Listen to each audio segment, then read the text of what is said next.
Bonjour à tous, on se retrouve pour une nouvelle position, ici une position de finale. Position de finale, c'est une étude, alors là, il faut être imaginatif, on va dire, dans cette position. Alors qu'est-ce qui se passe au blanc de jouer? On ne sait pas quel est le dernier coup, hein, évidemment. Donc ici, on va essayer de trouver évidemment la façon de gagner pour les blancs qui ont quand même du matériel en plus. Non, c'est pas vrai. Ils ont fou 3 pions contre cavalier 3 pions, mais ils ont un pion passé très avancé évidemment. Alors, la difficulté, c'est que si ce pion avance, les noirs vont prendre le pion sur échec et vont récupérer l'autre pion derrière. Et ensuite, le fou est toujours attaqué, hein. C'est-à-dire, si on fait F7, qui est pareil le coup logique, les noirs ont ce coup, cavalier prend H6 échec, évidemment. Le roi peut défendre le pion en se mettant en F6 ou en E6, hein, ça ne va pas changer grand-chose. Et le cavalier prend le pion. Et si on prend le cavalier, on va perdre le fou derrière, hein. Donc là, c'est pas bon. Et là, le roi, si jamais le fou bouge, le roi pourra protéger son cavalier. Ou alors le cavalier pourra bouger. Dans tous les cas, on ne gagnera pas parce que là, les noirs prennent deux pions. Même chose si le fou vient en E5 pour menacer la découverte, hein, avec la poussée du pion en F7. Les noirs vont prendre ce pion-là et du coup, on ne pourra pas gagner parce qu'il y a trop de pions. En fait, alors si on prend du roi, oui, on peut prendre du roi, on menace mat, hein, en un coup, évidemment, avec roi F7. Donc le roi va se déplacer ici. On peut prendre les pions. Le problème, c'est qu'on n'arrivera pas à déloger le roi maintenant, hein, on est bloqué. En fait, la position avec fou, même si c'est le bon fou, hein, fou avec le coin de la même couleur du fou, avec le pion ici en H6 et l'autre pion en H7 est nul. Alors je pense que ça ne va pas changer grand chose avec un pion supplémentaire, ça change rien a priori. Donc là, même si les blancs évidemment prennent ce pion, hein, ça change rien. Voilà, au bout d'un moment, on n'arrivera pas à déloger le roi. Évidemment, ici, le roi ne va pas en H8, hein, sinon c'est mat, en un coup avec roi F7. Le roi va venir en F8, et on ne peut rien faire pour le déloger, parce que si on l'empêche d'aller en F8, bah maintenant il ira en H8, évidemment. Et là, on ne peut pas faire roi F7, sinon il est pat. Alors si on n'avait pas pris le pion, ça aurait pu être malin, tiens, de ne pas prendre le pion. Si on n'avait pas pris le pion, si on avait fait roi F7, disons qu'il pousse le pion et qu'on va le bloquer avec le fou, donc lui il tente de donner le pion, mais bon, le problème c'est que là avec son roi F7 on peut pas le bloquer, hein. Et même s'il vient en F8 on bloquera pas non plus. Par exemple, voilà, on pourrait arriver à une position comme ça, mais on peut pas forcer le roi à aller en H8, parce que si on fait échec ici et qu'on met le roi en E6, évidemment il avance son pion. Là le pion n'est plus bloqué.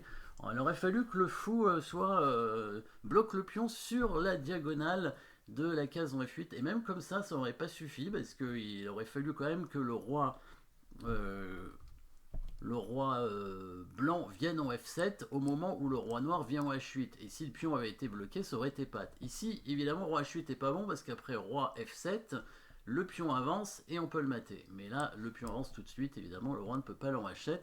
Donc du coup, ici, ni F7 ni fou E5 ne sont suffisants pour gagner. Le fou peut se déplacer n'importe où ailleurs, ça ne changerait rien, hein. Le cavalier pourrait éventuellement prendre le pion F6 et ce serait nul. Donc ici, on va réfléchir à quel coup on pourrait jouer. Alors, le roi, en fait, si le roi bouge, ça va pas changer grand chose. Le cavalier va prendre le pion, on va obtenir la même position que tout à l'heure, hein. Si le roi vient en E6 par exemple, euh, le cavalier peut simplement prendre ce pion, voilà. Là, les blancs peuvent mettre le fou en E5 pour clouer le cavalier, mais ça revient au même, hein. C'est à peu près la même position. On va récupérer le cavalier, mais c'est tout ce qu'on va faire. Donc on va réfléchir à la position et ne pas oublier qu'on ne sait pas quel était le dernier coup des noirs. Et oui, puisque on arrive seulement dans la position. Alors évidemment, le joueur avec les blancs, il sait quel est quel était le dernier coup des noirs, bien entendu, et quel pourrait être l'intérêt de savoir ça, on va voir après. Donc déjà, on va essayer de faire une toute petite analyse rétrograde, minuscule, quel peut être le dernier coup des noirs en fait. Voilà, il faut se poser cette question-là. Quel peut être le dernier coup des noirs? Alors évidemment, c'est pas les pions, puisqu'ils n'ont pas bougé.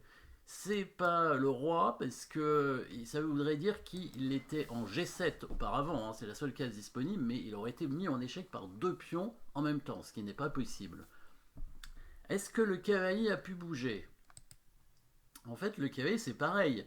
La seule case d'où il pouvait être auparavant, c'était la case E7. Donc c'est pas possible puisque le cavalier en E7 aurait fait échec.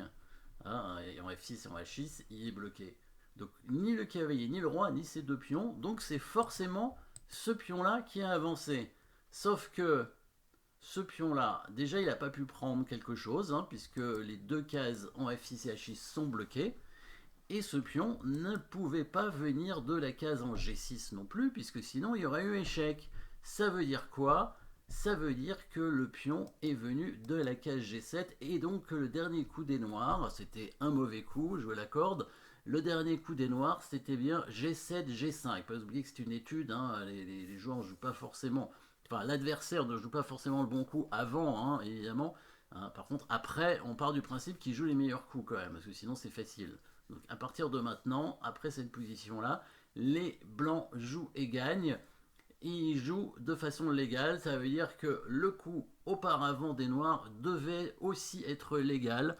Et le seul coup légal de la position, c'est bien le pion G7 qui avance en G5.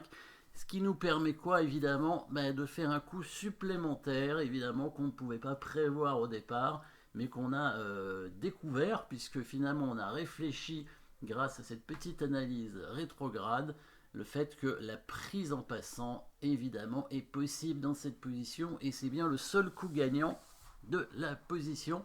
On a vu tous les autres coups, ils n'étaient pas bons. Hein, on a bien vu que la finale de fou et pion ne suffisait pas quand les pions sont bloqués dans le coin comme ça, dans le bord de l'échiquier. Ça a beau être le bon fou, hein, c'est quand même nul parce que le pion H7 et le pion H6 c'est nul avec le bon fou. Et on rajoute un pion, des pions doublés, ça ne change rien. Alors on pouvait essayer d'essayer d'éviter le pat en bloquant son pion, mais ça ne fonctionnait pas non plus, hein, on a tenté. Et donc le seul coup qui gagne ici, c'est bien la prise en passant. Et là, cette fois, on menace évidemment d'aller faire mat, hein, tout simplement, avec le pion.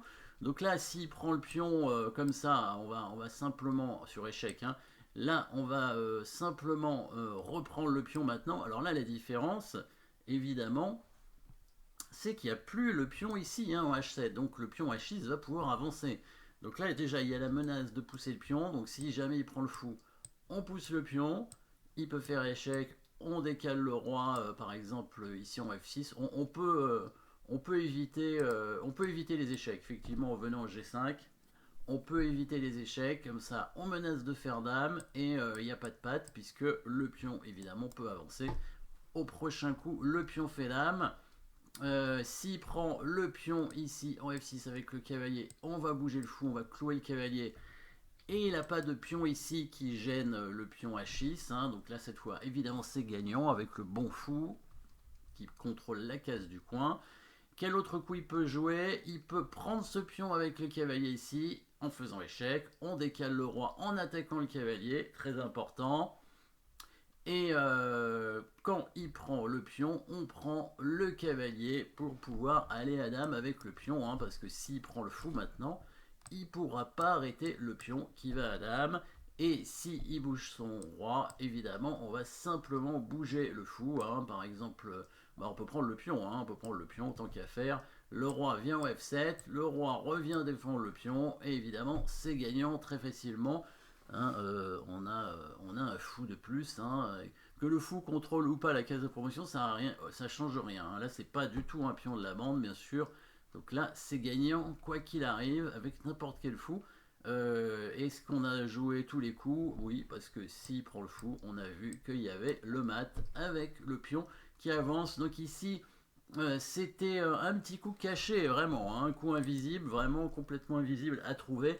Alors, évidemment, ça, c'est pas possible en partie, parce qu'en partie, on sait ce qu'a joué l'adversaire, évidemment.